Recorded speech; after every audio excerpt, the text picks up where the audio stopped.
Hi class, today we're going to be talking about presentation aids, what type of presentation aids are appropriate for a speech, when to use them, and how to incorporate them into your speech. I'm going to start by reading a quote. Time is passing, yet for the United States of America, there will be no forgetting September 11th. We will remember every rescuer who died in honor. We will remember every family that lives in grief. We will remember the fire and ash, the last phone calls, the funerals of the children. President George W. Bush, November 11th, 2001. As I read this quote, think to yourself, with using verbal communication and descriptive language, how much emotion can you evoke from your audience? Can you also add in a picture or visual aid to illustrate your point and evoke emotion? I want you to take a look at these series of pictures.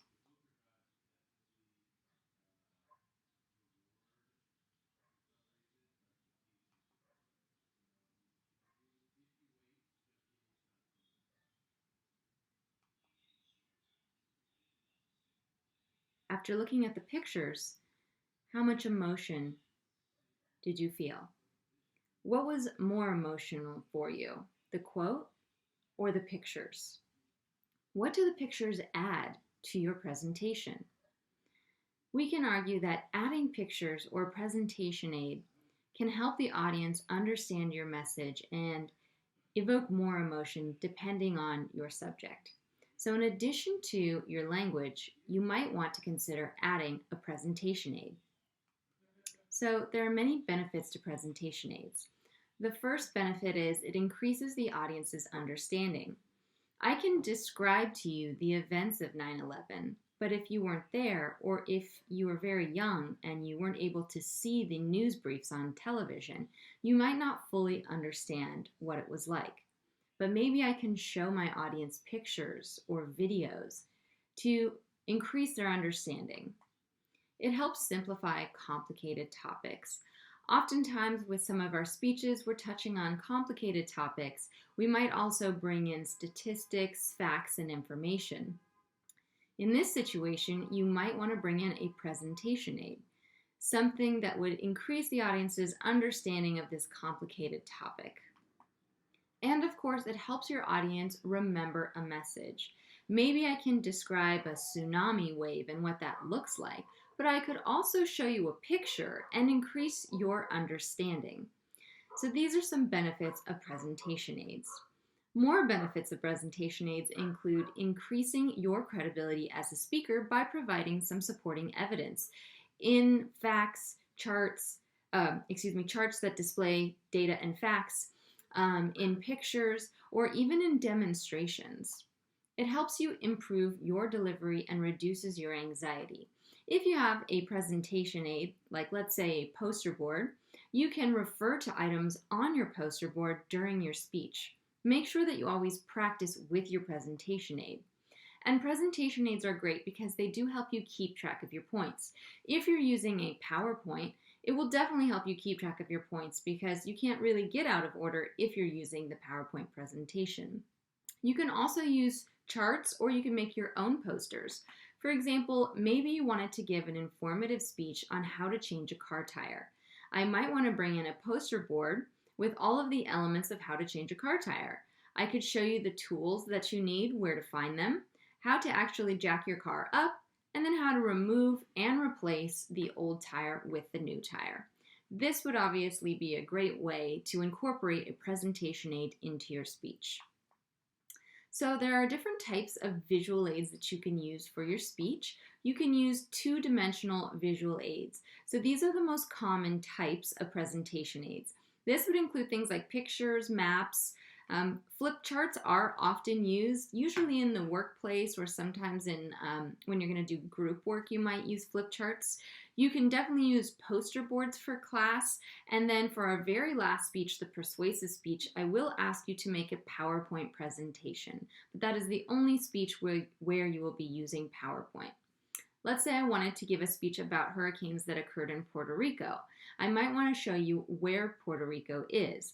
I can show you here on a map or an image that I either print out or put on a poster board. And I can say Puerto Rico is a small island off the coast of the United States located in the Caribbean. You can also use objects. So you only use an object if you want to, if it helps make your message more clear for the audience. So these could be things like models, people, or animals. Let's say you're giving a tutorial on how to apply makeup. Maybe you want to use a model to actually show us how to do that.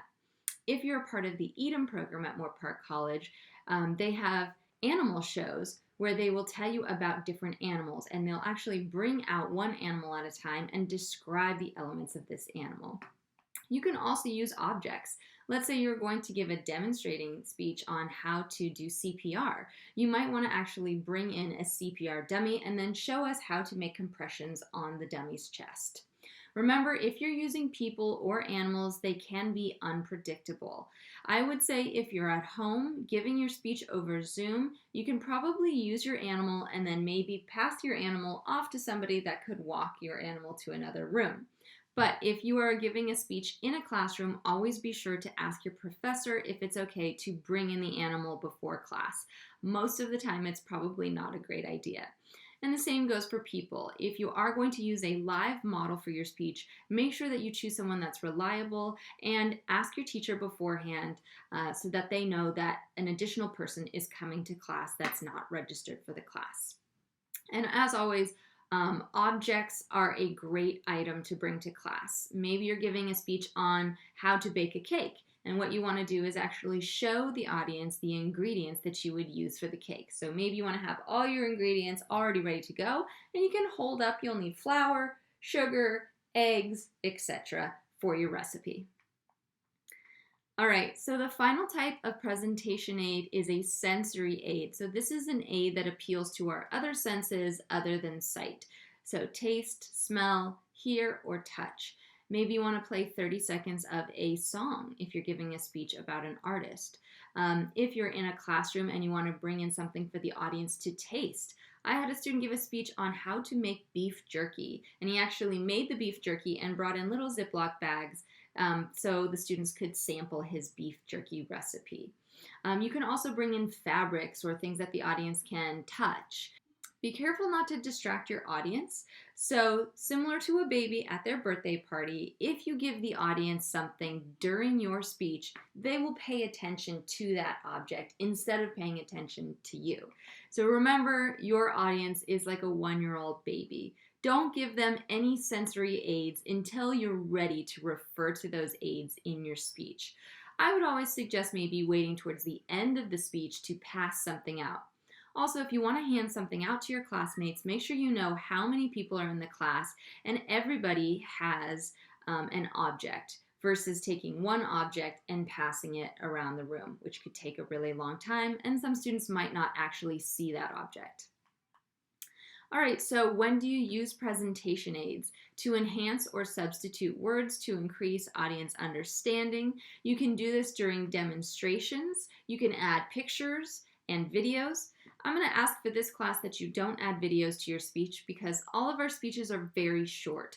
So if you're giving a presentation in another class that's maybe a 20 or 30-minute presentation, it might be appropriate to show a short video. But in this class, I'm going to say no videos. You can also bring in diagrams or drawings that make the audience understand your topic a little bit more.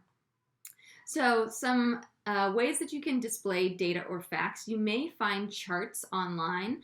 For example, a line graph, a bar chart, or a pie chart would work depending on your topic. This is really great for displaying more complicated topics and statistics. So maybe you want to talk about the percentage of students who got in car accidents because of texting and driving and how this has increased over the last 5 years. So you might want to use a line graph or a bar chart for this.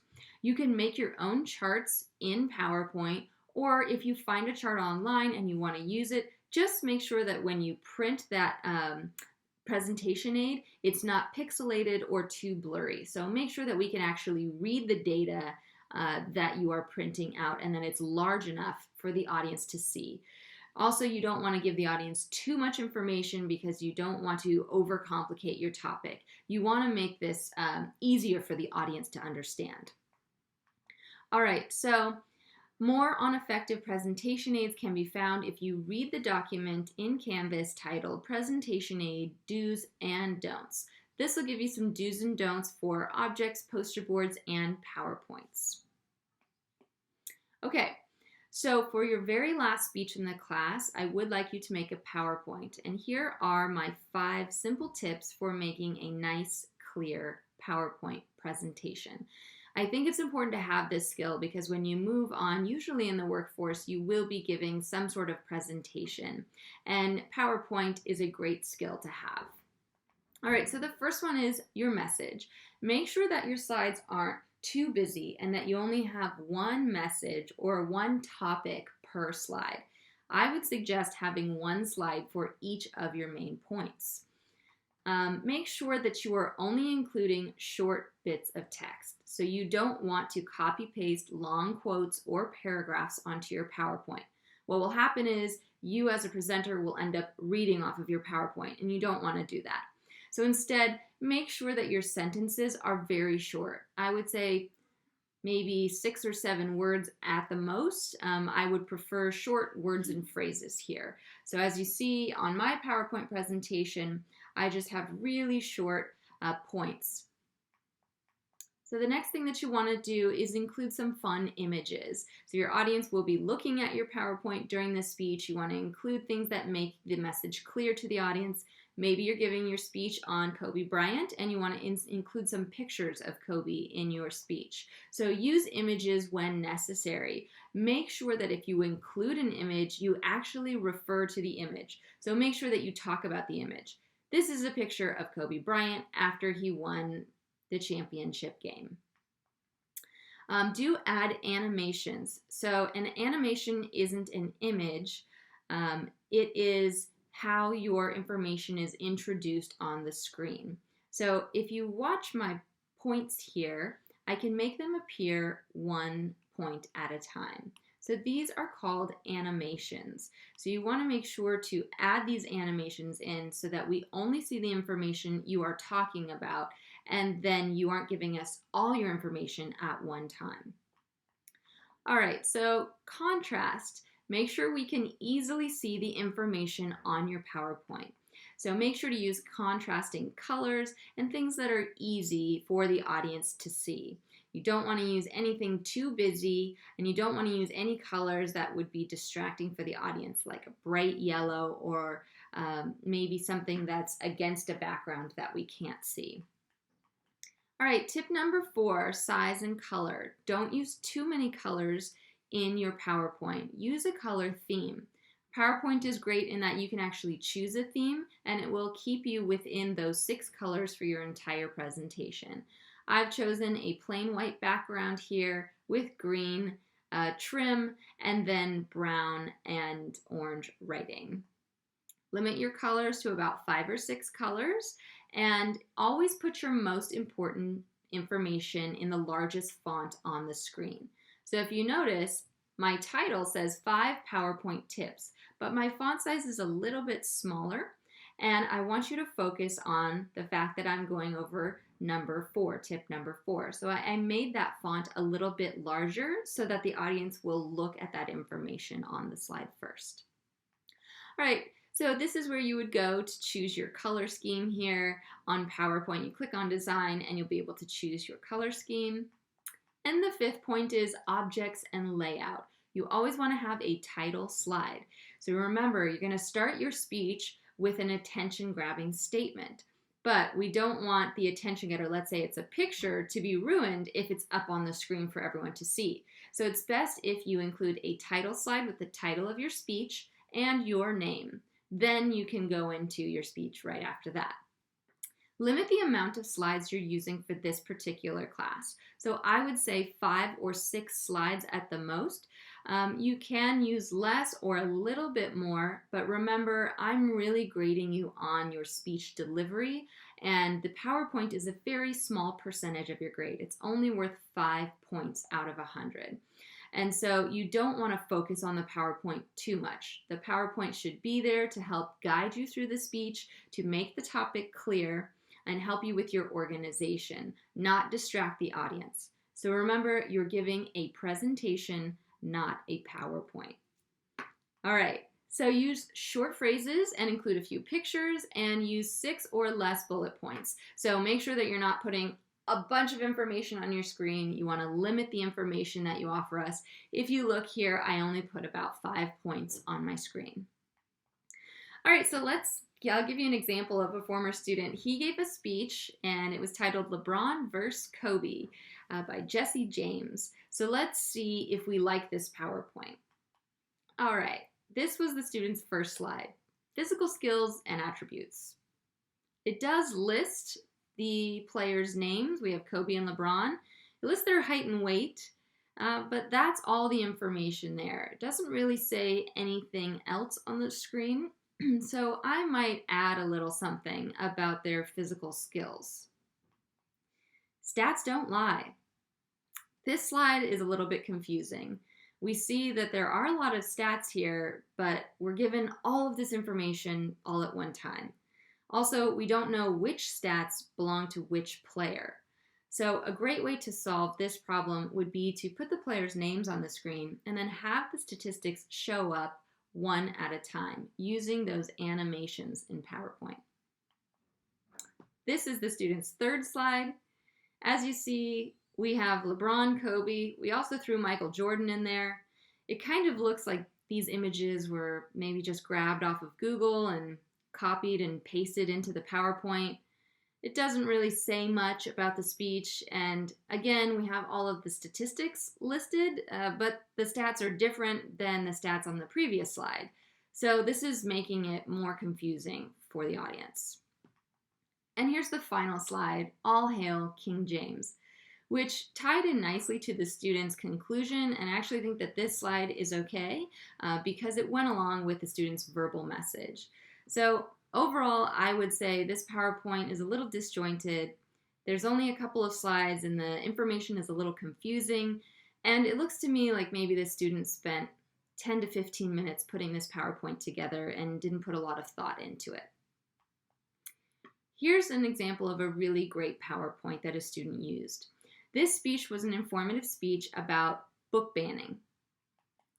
So the student starts off with one slide that has all of her 3 points. It says, let's learn about, first, the history of banned books, second, the process of banning a book, and third, examples of classic banned books. So we can easily see where the speaker is going in her speech and what her 3 main points are. This speaker decided to include a blank slide in between each of her points. She did this so that instead of looking at the PowerPoint during the entire presentation, we would focus on her during the points where she wasn't referring to the information on her screen. This is a great tip, especially when you're in person. I would always include a blank slide in between my slides so that my audience focuses on me instead of looking at my pictures for the entire speech. If you're doing this on Zoom, you may or may not want to include the black slide.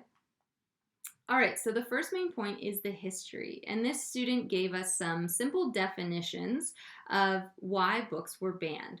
So she gives us some examples of the Latin word for the index of forbidden books, and these are books banned by the Catholic Church in the United States, and she talks about this index and where you can find this information. As we see, another blank slide in between. And we go to our second main point, the process of banning a book. If you look, she has this process easily laid out for the audience. So the first step is write a letter challenging a particular part of the book. Then you see there's a nice arrow and the letter goes to the library committee, which they discuss the book and then they move on. And the book is either banned or not banned. And if it is banned, then it's removed from library shelves. And if it is not banned, it remains on the shelf. Another blank slide. And her third point, here are some examples of some classic books that have been banned. These might even be surprising to you. Harry Potter, for example, and the dictionary. Underneath these images, the student has also listed reasons why these books were banned. For example, Harry Potter was banned because of separation of church and state, witchcraft, and it's a little too dark. Here are some more examples of children's books that were actually banned. Little Red Riding Hood because it contains alcohol. Brown Bear, what do you see because of its offensive name? And Charlotte's Web because it's too sad and includes talking animals, which might be confusing for children. Okay, so that was an example of a really great PowerPoint. As you see, the PowerPoint was short, clear, concise. There were blank slides in between each of the speaker's slides so that we could focus on the speaker while she wasn't referring to the information. And she limited her slides to about 5 or 6 slides. So some extra resources that you can use to help you with presentation aids. For the informative speech, remember, I'm only looking for objects, large pictures, and poster boards. I do not want to see any PowerPoints for the informative speech. For the persuasive speech, there is a PowerPoint that's required, and this will be a short PowerPoint that's about 5 or 6 slides. If delivering in class, make sure to bring your PowerPoint in on a flash drive. If delivering over Zoom, make sure that you test your PowerPoint out and that it's in a format that we can see on your computer. And what I'll have you do is actually use the share option on your screen to share what's on your computer with the rest of the class. So the banned books PowerPoint is available for you on Canvas, so you can actually use that as a resource. There's the presentation aids do's and don'ts document. And of course, you can always refer to chapter 13 of your book, which is a chapter on visual aids. It will give you some great ideas for the types of visual aids that you can use during presentations. So that was our lecture on presentation aids. If you have any questions, feel free to email me.